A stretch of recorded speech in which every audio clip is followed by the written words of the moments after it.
नमस्कार दोस्तों, स्वागत है हमारे चैनल में। जैसे मैंने कहा था कि हमारे चैनल में आपको गेम, स्टडी और जनरल नॉलेज, जनरल अवेयरनेस हर चीज़ का वीडियो आपको मिलेगा। तो आज मैं लेकर आया हूँ आपके लिए Indian polity that is called political science. उनके बारे में आज मैं लेकर आया हूँ मेकिंग ऑफ द कॉन्स्टिट्यूशन। जो हमारा संविधान है, जो हमारा कॉन्स्टिट्यूशन है, उसकी मेकिंग कैसे बनाई कैसे गई थी, जो एक इंडियन पॉलिटी का सब्जेक्ट है और you can say political science का है। ठीक है, जिसको हम लोग बचपन में सिविक्स भी बोलते थे। तो आइए आज हम जानेंगे कि हमारा जो संविधान है वो कैसे बना, कब बना और किस तरह से बना। तो आज हम पढ़ेंगे इनको। इनके कई पार्ट्स में मैंने डिवाइड किए हैं, जैसे कंपोजिशन,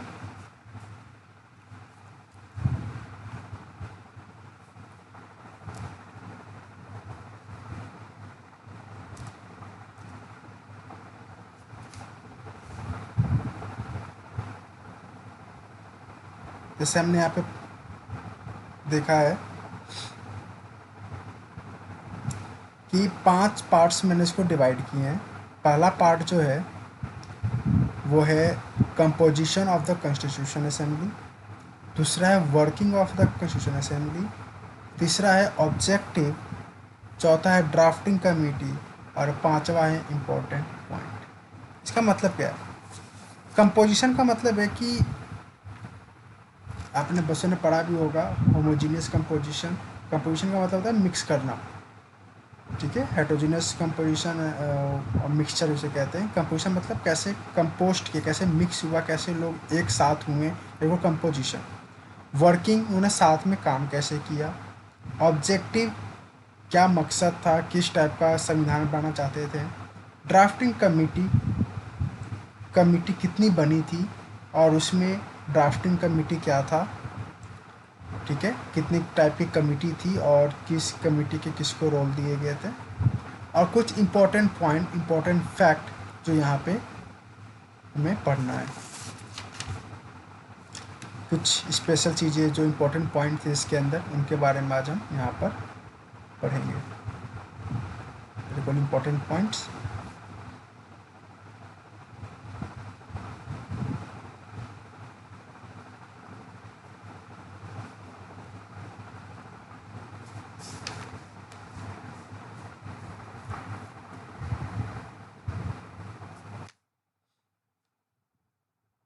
आइए हम स्टार्ट करते हैं। सबसे पहले मेकिंग ऑफ द कॉन्स्टिट्यूशन के साथ। ठीक है, आप यहाँ पर देखिए, जो हमारा संविधान के बहुत सारे कंट्री थे जो ऑलरेडी आज़ाद हो चुके थे, फ्रीडम मिल चुकी थी। कुछ लोग संघर्ष कर रहे थे और कुछ बहुत भारत के बाद ही बहुत सारे कंट्री आज़ाद हुए। तो भारत जब आज़ादी की लड़ाई लड़ रहा था, फाइटिंग अगेंस्ट द ब्रिटिशर्स, उस टाइम पे उन्होंने हमारा भी देश का एक संविधान होना चाहिए, इस बात का जो आइडिया था वो एम.एन. रॉय ने दिया था, जिनका पूरा नाम मानवेंद्र नाथ रॉय था। आप देख सकते हैं, मानवेंद्र नाथ रॉय। इनकी फ़ोटो मैंने लगाई है यहाँ पर। ये एक पोस्टल है, जो आप देखा होगा आपने, स्पीड पोस्ट में आता है पोस्टल जो उनके नाम से। ये इन्होंने जो आइडिया दिया था कि भारत का भी एक संविधान होना चाहिए, उन्होंने 1934 में दिया था। ठीक है, और इनके और भी बहुत अच्छे रोल है। जैसे आप देखिए, इन्होंने एक तो आइडिया दिया कि इंडिया का फर्स्ट टाइम उन्होंने आइडिया दिया था कि हमारे देश का भी संविधान होना चाहिए। और इन्होंने 2 पार्टी बनाई थी, एक founder of the Mexican communist party, जो कि मैक्सिको जो रसिया में है, वहाँ की पार्टी के लिए। आपको याद होगा 1917 जो फर्स्ट वर्ल्ड वॉर का टाइम है। उसके बाद कम्युनिस्ट पार्टी ऑफ इंडिया जो भारत के था, भारत का है, जो बाद में मिक्स हो गया, लेकिन कम्युनिस्ट पार्टी ऑफ इंडिया का इन्होंने जो है स्टार्टिंग किया था। इनके डेट जो है ना, कम्युनिस्ट पार्टी ऑफ इंडिया का, वो डेट अलग अलग है, लेकिन आप जनरली आप चेक करोगे हर जगह तो आपको यही निकल कर आएगा कि 26 दिसंबर 1925 को जाके ये मतलब ये पार्टी तैयार बनी थी। लेकिन वैसे डेट अलग अलग भी है, लेकिन जो प्रोबेबली जो यूज़ की जाती है वो यही की जाती है। तो आप दिसंबर 1925 भी याद कर सकते हैं, बस ईयर 1925 फिक्स है। डेट जो है आपको मोस्टली जो मिलेगा, आप कहीं पे विकीपीडिया पे गूगल पे सर्च करेंगे तो आपको मोस्टली 26 दिसंबर 1925 भी दिखाई देगा। उसके बाद देखिए इंडियन नेशनल कांग्रेस, जो जो हमारी इंडियन नेशनल कांग्रेस जो आज की कांग्रेस पार्टी है, 1935 में जब उन्होंने आइडिया दिया 94 में कि हमारा संविधान होना चाहिए, तो 1935 में क्योंकि सरकार हमारे जो हमारी पार्टी सबसे बड़ी पार्टी वो कांग्रेस पार्टी थी, उन्होंने क्या किया, डिमांड किया ऑफिशियली। ऑफिशियली का मतलब जो एक देश के लिए की जाती है, वो उन्होंने डिमांड किया ब्रिटिश गवर्नमेंट से कि हमें भी एक कॉन्स्टिट्यूशनल असेंबली बनाने का मौका दिया जाए। उन्होंने एक पत्र लिखा था जो ब्रिटिश गया था, तो काफ़ी समय गए वहाँ, लगा पहुँचने में भी समय लगता था, वहाँ से जवाब आने में काफ़ी समय लगा, और 1940 में जाके इसका जवाब आया और ब्रिटिश गवर्नमेंट ने एक्सेप्ट किया 1940 में जाकर, और इसको अगस्त ऑफर के नाम से भी जाना जाता है। इसके पीछे दो कारण है। अगस्त ऑफर इसलिए बोला जाता है क्योंकि ये अगस्त में जाके 8 अगस्त को 1940 को 8 अगस्त 1940 को ही ये जो है एक्सेप्ट किया गया था, ब्रिटिश गवर्नमेंट की तरफ से इजाज़त दी गई थी हमें अपना कॉन्स्टिट्यूशन असेंबली बनाने के लिए। इसी को अगस्त ऑफर के नाम से भी जाना जाता है। और ये है एम.एन. रॉय की फ़ोटो जो मैंने आप लोग को दिखा दी। 3 चीज़ थी बनाने के पीछे, 3 डेट आपको हमेशा याद रखना है। कई बार एग्जाम में, कई बार कंपटीशन के एग्जाम में पूछा गया है। 1934, 1935 एंड 40, ऐसे भी आपको याद होगा। 1935 हमारा रेगुलेशन जो गवर्नमेंट ऑफ इंडिया एक्ट है, सबसे इम्पोर्टेंट एक्ट है। तो 1984 में एम.एन. रॉय ने पहली बार कहा कि हाँ, हमारे देश का भी एक संविधान होना चाहिए, कॉन्स्टिट्यूशन होना चाहिए। और कांग्रेस ने 1935 में एक उन्होंने डिमांड किया ब्रिटिश गवर्नमेंट से कि हमें बनाने का अधिकार दिया जाए या परमिशन दिया जाए, और ब्रिटिश गवर्नमेंट ने उसको एक्सेप्ट किया 1940 में, जिसको अगस्त ऑफर के नाम से भी जाना जाता है। अब बात करेंगे हम कंपोजिशन के, मतलब अगर कॉन्स्टिट्यूशन असेंबली बनेगी, मतलब एक टाइप का पार्लियामेंट बनेगा, तो उसमें कैसे इलेक्शन होगा, कैसे चुनाव किया जाएगा, कौन से लोग बैठेंगे वहाँ पर, ठीक है। और क्योंकि जनसंख्या भारत में थी उस टाइम पे अच्छी खासी, तो किस प्रकार से कितने लोगों के बीच में कितने लोग होने चाहिए, क्योंकि आपको पता है कि जब भारत आज़ाद हुआ था उस समय भी भारत के कई प्रिंसली स्टेट थे, कई जगहों पर राजा सिस्टम था। आप देखोगे उस समय करीब 529 या 39 के लमसम किंग थे उस समय, किंग सिस्टम था जगहों पर। तो आइए सबसे पहले बात करते हैं, एक मिशन प्लान आपने कई बार पढ़ा भी होगा 9th-10th क्लास में, तो आपने पढ़ा होगा कैबिनेट मिशन प्लान। फिर 1946 में लागू किया गया था। 1946 का जो कैबिनेट मिशन प्लान था, इसमें पहली बार इलेक्शन कराया गया कि कौन वो लोग होंगे जो कॉन्स्टिट्यूशन असेंबली में बैठेंगे, ठीक है। अब रहा कि लोग कैबिनेट मिशन का जो था वो क्यों बना था, कैसे बना था, इसके बारे में बहुत कम लोग को पता होता, बस नाम पता होता कैबिनेट मिशन प्लान। तो कैबिनेट मिशन जो था वो जनवरी 1946 में ही बनाया गया था, और ये बनाया गया था transfer of power from the British government to the Indian leadership. क्योंकि आपको पता है कि जब भारत गुलाम था तो ब्रिटिश गवर्नमेंट संभालती थी, ठीक है। आपने खुद देखा होगा 1773 के रेगुलेशन एक्ट में आपने देखा होगा कि पहले ईस्ट इंडिया कंपनी संभालती थी, लेकिन 1773 के बाद ब्रिटिश गवर्नमेंट ने संभालना स्टार्ट कर दिया था। तो वही है कि ब्रिटिश गवर्नमेंट ने से भारत को, क्योंकि इंडिया में अब जान रहा था कि इलेक्शन हो रहा था तो कांग्रेस जीतती जा रही थी, तो और उस समय उनकी डिमांड भी थी कि आप हमें देश सौंप दें और आप जाएं अपने देश वापस ब्रिटिश, ठीक है, हम अपने देश को संभाल लेंगे। तो जो तरीका था, क्योंकि आपको कंट्री है, कोई छोटी चीज़ तो है नहीं कि आसानी से सौंप दिया जाए, प्रोसेस होता है इनका। और ऐसे ही आप जानते हैं कि ब्रिटिश जाने के मूड में थे, उनको भगाना ही पड़ा था लास्ट में। तो ट्रांसफ़र ऑफ पावर कैसे किया जाए, कुछ कमी ना रह जाए, क्या सारा डॉक्यूमेंट के थ्रू, या कैसे सब बताया जाए कि किन चीज़ को कैसे संभालना है, दैट इज़ द पॉइंट कि उसके लिए कैबिनेट मिशन बनाया गया था। अच्छा, अब आते हैं कि इसकी कंपोजिशन में मेंबर्स कौन कौन थे, कैसे कैसे थे। तो members of the constitution assembly were elected by the provisional assembly by a single transferable vote system of proportional representation. जो तरीका किया गया, जो प्रोविजनल का मतलब है जहाँ पर राजा वाला सिस्टम नहीं था, जहाँ पे अंग्रेज़ों ने कब्जा कर रखा था, उन इलाकों को बोलते हैं हम प्रोविजनल असेंबली, प्रोविजनल स्टेट भी बोलते थे उनको हम लोग। उनको सिंगल ट्रांसफरेबल वोट से जो यूज़ किया, सिंगल ट्रांसफरेबल वोट आज भी हम यूज़ करते हैं प्रेसिडेंट के इलेक्शन के लिए, इनके थ्रू सिलेक्ट किया गया। टोटल जो मेंबर थे क्या असेंबली में कितने लोग बैठेंगे, वो करीब 389 था उस टाइम पे। और आज आपको पता होगा 545 है, प्लस 9 अलग से 554, लेकिन 545 माना जाता है। 389 सीट है, जिसमें से 292 जो थे वो रिप्रेजेंटेटिव ऑफ द स्टेट थे। स्टेट का मतलब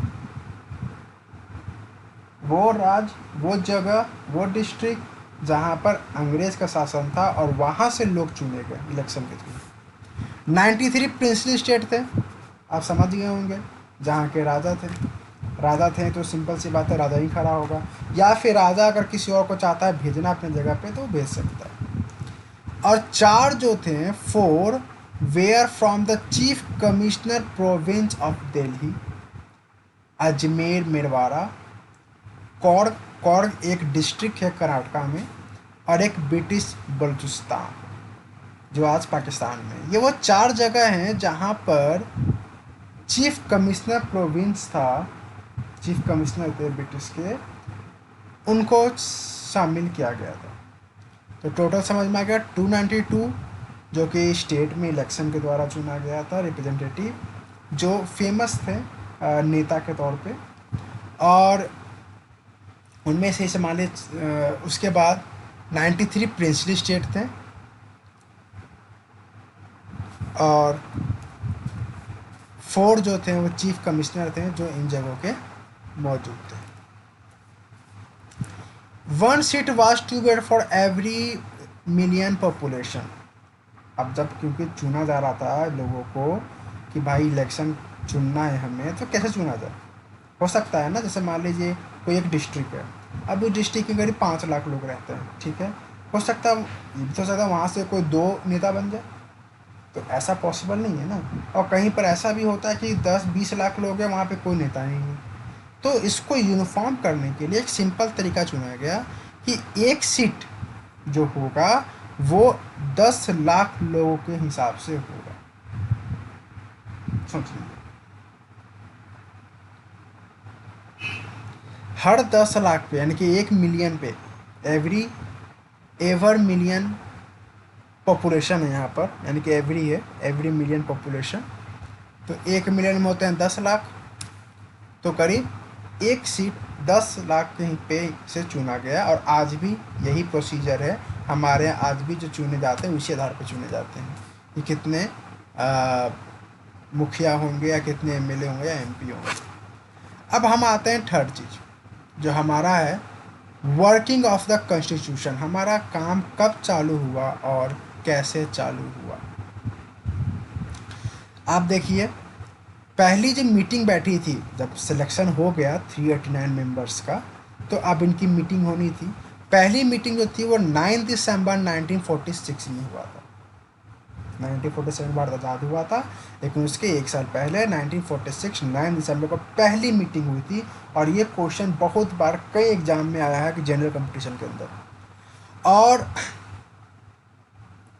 इस मीटिंग में करीब 2 से 11 लोग ही प्रेजेंट हो पाए थे ऑल ओवर इंडिया से।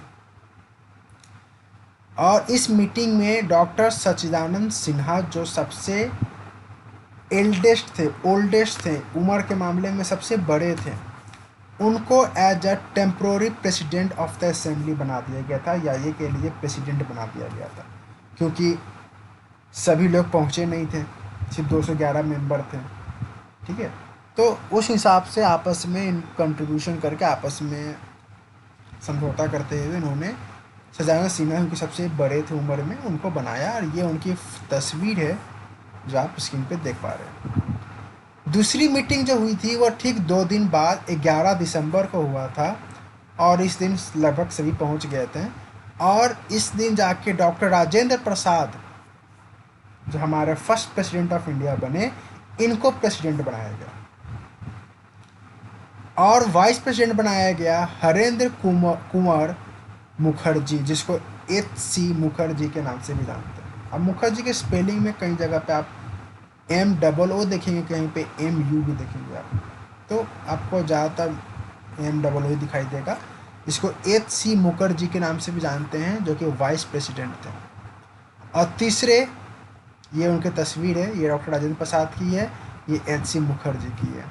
और एक कॉन्स्टिट्यूशनल एडवाइजर जो बहुत ही इंपॉर्टेंट रोल प्ले करता है, ये थे सर बेनेगल नरसिंह राव, ये इनकी तस्वीर है, जो एक एडवाइजरी जब जारी करते हैं कॉन्स्टिट्यूशन के अंदर, इनको रोल, उनका जो कमान था, जो कौन संभालेगा, वह इनको दिया गया। अगला आता है ऑब्जेक्टिव, या कह लीजिए ऑब्जेक्शन, कि sorry not objection, it is called objective resolution. मतलब ये था कि जो हमारा कॉन्स्टिट्यूशन बन रहा है उसका ऑब्जेक्टिव क्या होना चाहिए।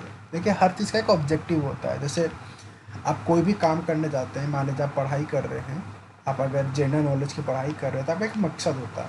या तो आप सिंपल चाहते हैं कि मेरा जनरल नॉलेज, मेरा IQ लेवल बढ़ जाए, या दूसरा मकसद होता है कि गवर्नमेंट जॉब निकालना है, वहाँ में पेपर देना है, एग्जामिनेशन देना है।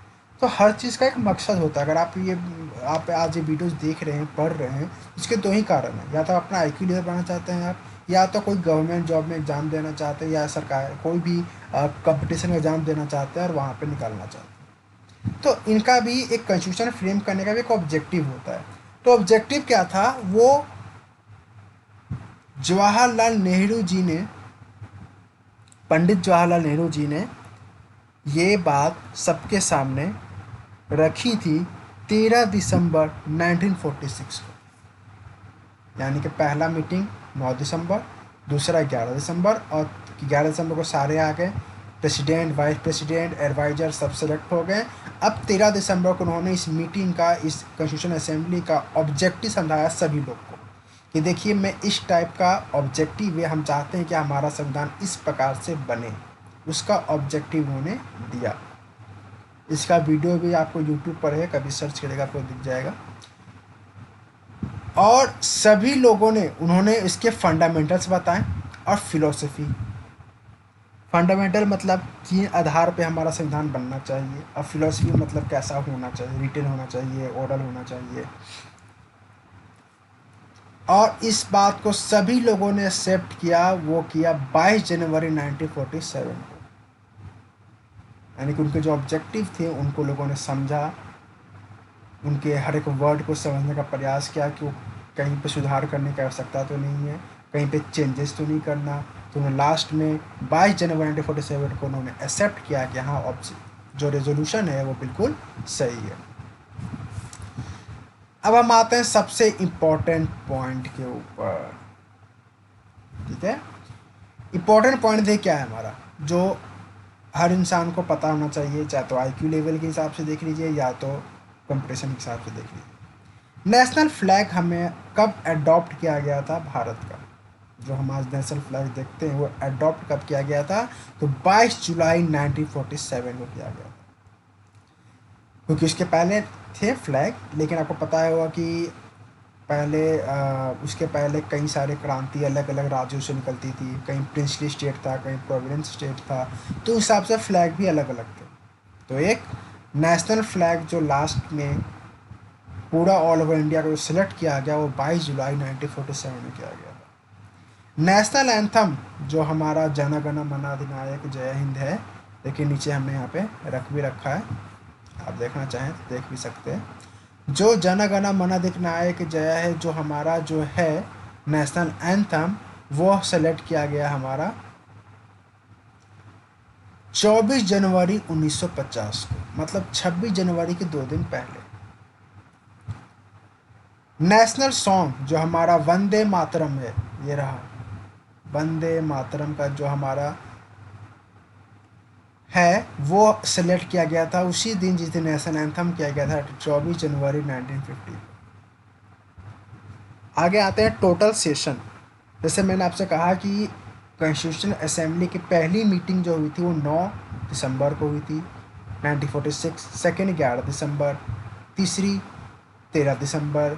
इसी प्रकार से टोटल सेशन जो बैठे थे वो 11 सेशन बैठे थे।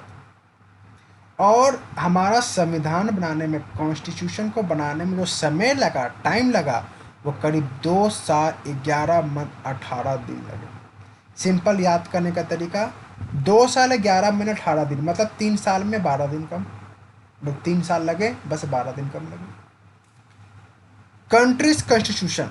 अब जब हमारा कॉन्स्टिट्यूशन बन रहा था तो आपको पता ही होगा कि कुछ नियम जो है रसिया से लिए गए हैं, कुछ अमेरिका से, कुछ इंग्लैंड से यानी ब्रिटेन से, कुछ फ्रांस से, तो अलग अलग कंट्री से कुछ ना कुछ लिए, कुछ नीदरलैंड से। ठीक है, तो जब लिए गए तो उसके पहले, अब क्योंकि अच्छी बात है, ये तो नहीं हमें सीधा रैंडमली उठाना था, नहीं, हम हर एक कंट्री के जो कॉन्स्टिट्यूशन पहले से मौजूद है उनको पढ़ेंगे। अब पढ़ने के बाद देखेंगे कि किसके अंदर अच्छी वाली है, हम वो सेलेक्ट करेंगे। क्योंकि देखिए हर चीज़ का, हर डिसीजन का, हर कानून का, हर नियम का अच्छाई भी होता है तो बुराई भी होता है। अगर आप देखिए कोई भी नियम लागू होता है तो अगर वो 10 लोगों के बेनिफिट के लिए लागू किया जा रहा है तो 2 लोग जरूर होंगे जो उसका तोड़ निकाल लेंगे अपना गलत करने के लिए। तो उसी प्रकार से जब, क्योंकि पहली बार में कोई भी नियम सही नहीं बनता है, समय के साथ नियम भी बदलते हैं, तो इन्होंने इसीलिए हर एक कंट्री के थ्रू गए ताकि ये देखने के लिए कि कहाँ पे क्या कमी है और किनका कौन सा पॉइंट अच्छा है, और अगर कोई प्रॉब्लम आती है उसको काउंटर करने के लिए कौन सा पॉइंट अच्छा है। इसीलिए उन्होंने टोटल 60 कंट्रीज़ के कॉन्स्टिट्यूशन के गो थ्रू गए थे ताकि उनको अपने नियम बनाने में आसानी हो। ड्राफ्ट कॉन्स्टिट्यूशन, जो हमने कहा ड्राफ्टिंग के बारे में, तो टोटल ड्राफ्ट कॉन्स्टिट्यूशन करने के लिए कि कौन सी टीम में कौन से लोग होंगे और वो कौन सा काम करेंगे, कैसे कैसे कॉन्स्टिट्यूशन बनेगा, इसमें ही 114 डेज का समय लगा, जो अप्रॉक्सीमेटली 4 मंथ है, सोच लीजिए। और टोटल जो खर्च पड़ा पूरा संविधान कॉन्स्टिट्यूशन को बनाने में, वो उस समय 64 लाख रुपीज़ खर्च हुआ था टोटल।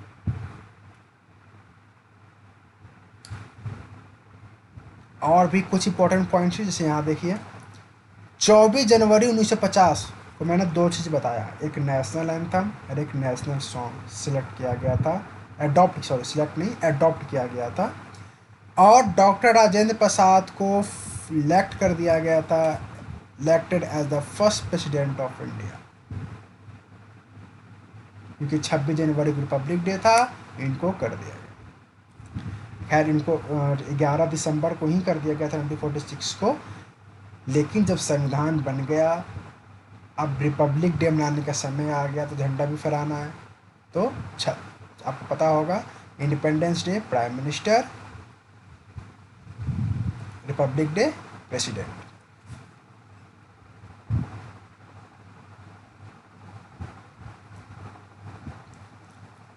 अच्छा, जो असेंबली थी उसके लास्ट सेशन था, मतलब लास्ट दिन थी संविधान बन जाने के, मतलब टोटल संविधान जो हमारा बन के तैयार हो गया था उसका लास्ट सेशन। ऐसा नहीं है कि बिल्कुल लास्ट, उसके बाद भी कंटिन्यूअस चलता रहा था सेशन, तब तक चलता रहा था जब तक इलेक्शन ना हुआ। इलेक्शन देखिए 1951-52 में हुआ था इलेक्शन, तब पूरे भारत में इलेक्शन हुआ था, और यहाँ से जो लोग चुने गए वो मेंबर ऑफ पार्लियामेंट और एमएलए बने थे, और वहाँ से सिलेक्शन हुआ था। लेकिन क्योंकि 1946 में जो असेंबली के लिए टीम बनाई गई थी उनमें से ही डॉक्टर राजेंद्र प्रसाद को बनाया गया था, और उनका लास्ट सेशन जो था पूरी टीम का वो 24 जनवरी 1950 को हुआ था, रिपब्लिक डे से पहले लास्ट सेशन। जो ड्राफ्टिंग कमिटीज़ के बारे में बात कर रहा था मैं, टोटल 13 ड्राफ्टिंग कमेटी बनाई गई थी, वो सबसे इम्पोर्टेंट थी कि वो कौन कौन सा काम करेगी। जिसमें सबसे इम्पोर्टेंट जो था वो ड्राफ्टिंग कमेटी थी, जितनी कमेटी बनाई गई थी वो ड्राफ्टिंग कमेटी सबसे इम्पोर्टेंट थी, जो कि 29 अगस्त 1947 को बनाया गया था। और टोटल इसमें 7 मेंबर थे, और इसके जो चेयरमैन, जो हेड थे, वो डॉक्टर BR अम्बेडकर, जिनका नाम भीमराव रामजी अम्बेडकर था। और ये उनकी तस्वीर आप देख लीजिए, यही थे ड्राफ्टिंग कमेटी के हेड और ड्राफ्टिंग कमेटी जो थी वो सबसे इम्पोर्टेंट कमेटी थी आउट ऑफ द 7 कमेटी।